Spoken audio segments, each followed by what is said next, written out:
مگر یہ ایک مختصر سی بات تھی، بریف ایک نوٹ تھا جو میں نے آپ کو بتایا کہ کتنی دیر تک یہ قوم اسیری میں رہی، قید میں رہی، جب تک فارس نے بابل کو زیر نہ کر لیا، اس کو گرا نہ دیا، اور پھر فارسیوں میں سے جب ان کا بادشاہ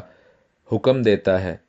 عزرا کو اور بعد میں نہمایا کو، تو وہ اپنی قوم کے کچھ لوگوں کو لے جا کر یروشلم کو، یہودا کے علاقے کو پھر آباد کرتے ہیں، اور اس کو ہم بعد میں ضرور سیکھیں گے۔ لیکن ابھی آپ کو یہ بتانا تھا کہ یہو یقین جو ہے، یہ اپنی سلطنت کے کل 11 سالوں میں سے 11 ایئرز میں سے تیسرے سال پر جو شاہ بابل نے اس کے اوپر ٹیکس رکھا تھا، اس ٹیکس سے یہ انکاری ہو گیا۔ وہ انکاری کیوں ہوا؟ 7ویں آیت میں 7th verse of chapter 24 second Kings میں ہمیں اس کا تھوڑا سا حال ملتا ہے۔ لکھا ہے کہ شاہ مصر کی جو ہے وہ لڑائی ہوتی ہے شاہ بابل کے ساتھ، اور اس لڑائی کے بعد شاہ مصر بڑا ویک ہو جاتا ہے، بڑا کمزور ہو جاتا ہے۔ لکھا ہے کہ وہ پھر کبھی اپنے ملک سے باہر نہ گیا،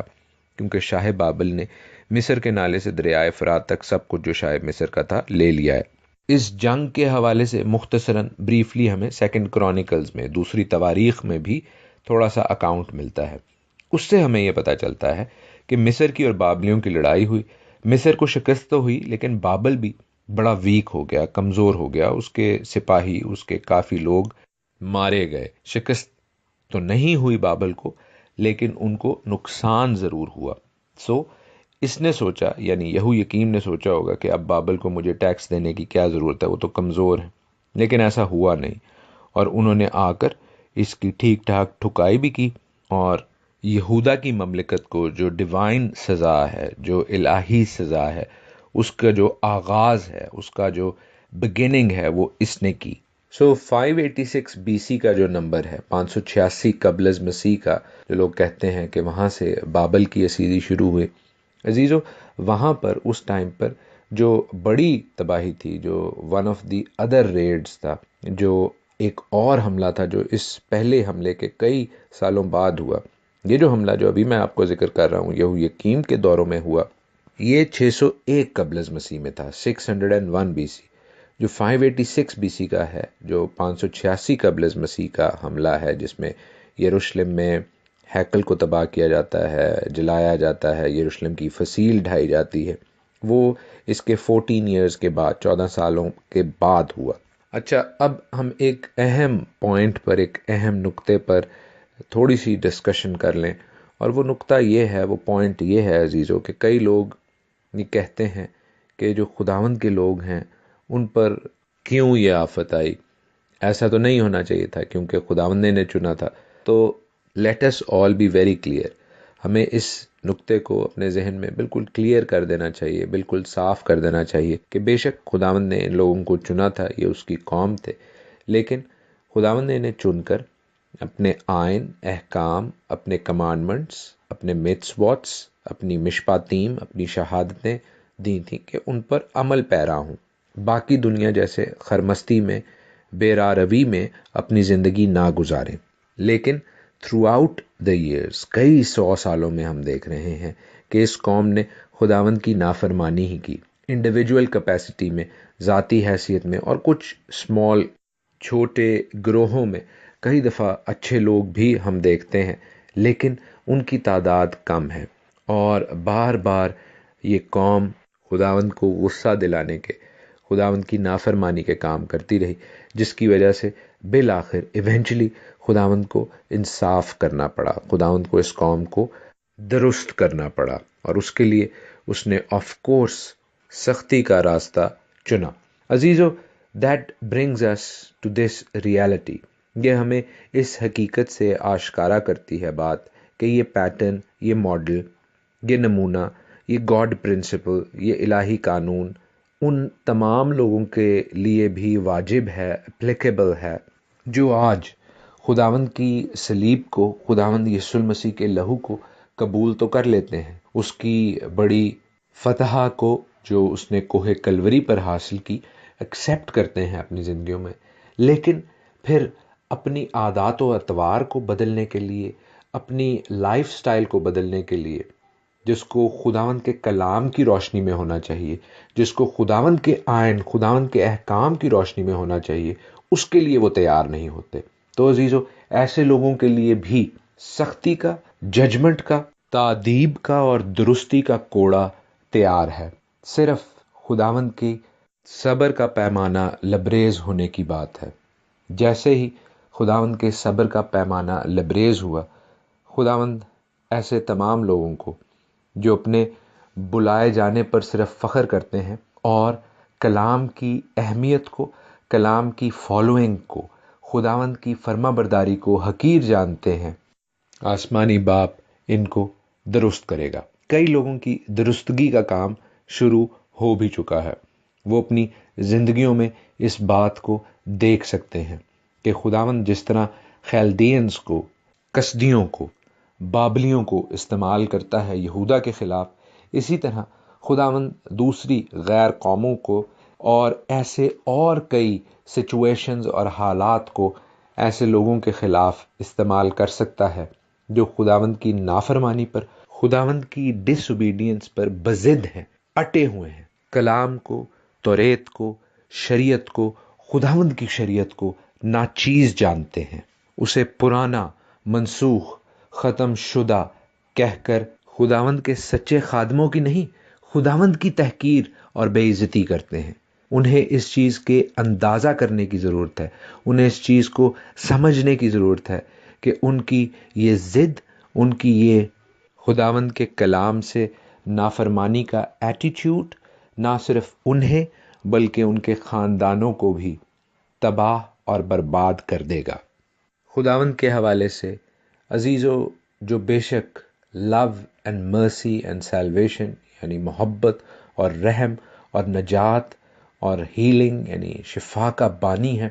کئی دفعہ یہ خیال پیش کیا جاتا ہے کہ جو مرضی کر لے، یہ ہوتے فضل دہی خدا ہے۔ عزیزو، اس کے فضل کو، اس کے تحمل کو حقیر مت جانے۔ وہ رات اور ججمنٹ یعنی غصے اور انصاف کرنے کا خدا بھی ہے۔ وہ غیور خدا ہے، کیونکہ ہم ریویلیشن 19 میں پڑھتے ہیں، مکاشفہ کے 19ویں باب میں، پھر میں نے آسمان کو کھلا ہوا دیکھا اور کیا دیکھتا ہوں کہ ایک سفید گھوڑا ہے اور اس پر ایک سوار ہے جو سچا اور برحق کہلاتا ہے، اور وہ راستی کے ساتھ انصاف اور لڑائی کرتا ہے، اور اس کی آنکھیں آگ کے شعلے ہیں، اور اس کے سر پر بہت سے تاج ہیں، اور اس کا ایک نام لکھا ہوا ہے جسے اس کے سوا اور کوئی نہیں جانتا، اور وہ خون کی چھڑکی ہوئی پوشاک پہنے ہوئے ہے، اور اس کا نام کلام خدا کہلاتا ہے،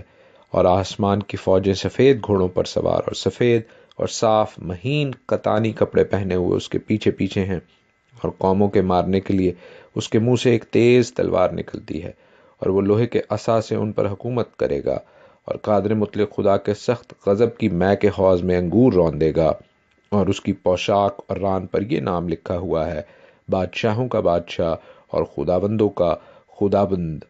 پھر میں نے ایک فرشتہ کو آفتاب پر کھڑے ہوئے دیکھا، اور اس نے بڑی آواز سے چلا کر آسمان میں کے سب اڑنے والے پرندوں سے کہا، آؤ خدا کی بڑی ضیافت میں شریک ہونے کے لیے جمع ہو جاؤ، تاکہ تم بادشاہوں کا گوشت اور فوجی سرداروں کا گوشت اور زوراوروں کا گوشت اور گھوڑوں اور ان کے سواروں کا گوشت اور سب آدمیوں کا گوشت کھاؤ، خواہ آزاد ہوں، خواہ غلام، خواہ چھوٹے، خواہ بڑے۔ آمین۔ عزیزو، خداوند یسوع المسیح بے شک پیار، محبت، امن، آشتی کے شہزادے ہیں، لیکن جب وہ اپنی دوسری آمد میں آئیں گے تو وہ اپنے انصاف کا اور اپنے غصے اور غیرت کا بھی اظہار کریں گے، کیونکہ یہ بھی خداوند تعالیٰ کی صفات کے، ذات کے حصے ہیں، اور اگر لوگ اس بات سے ناواقف ہیں یا اپنی آنکھوں پر کے پردے کو نہیں دیکھ سکتے، تو عزیزو، میں اس پردے کو اٹھائے دیتا ہوں۔ میں انہیں یاد دلا دوں کہ خداوند یسوع المسیح بادشاہوں کا بادشاہ، خداوندوں کا خداوند، لوہے کے عصا سے ان پر حکومت کرنے اور قادر مطلق خدا کے سخت غضب کی مے کے حوض میں انگور روندنے آنے والا ہے۔ آئیے اپنی زندگیوں کا جائزہ لیں اور ان تمام بری روایات کو جو کہ خداوند کے کلام کے منافی ہیں، خداوند کی شریعت، خداوند کی توریت کے اگینسٹ ہیں، خلاف ہیں، ان کو ترک کریں اور خداوند کی راہوں پر چلیں۔ خداوند جو کل اور آج بلکہ ابد تک یکساں ہیں، اپنے پاک کلام کی پیروی کرنے پر، فرما برداری کرنے پر آپ کو روحانی، دنیاوی، جسمانی برکتوں سے سیر اور آسودہ کرے۔ آمین۔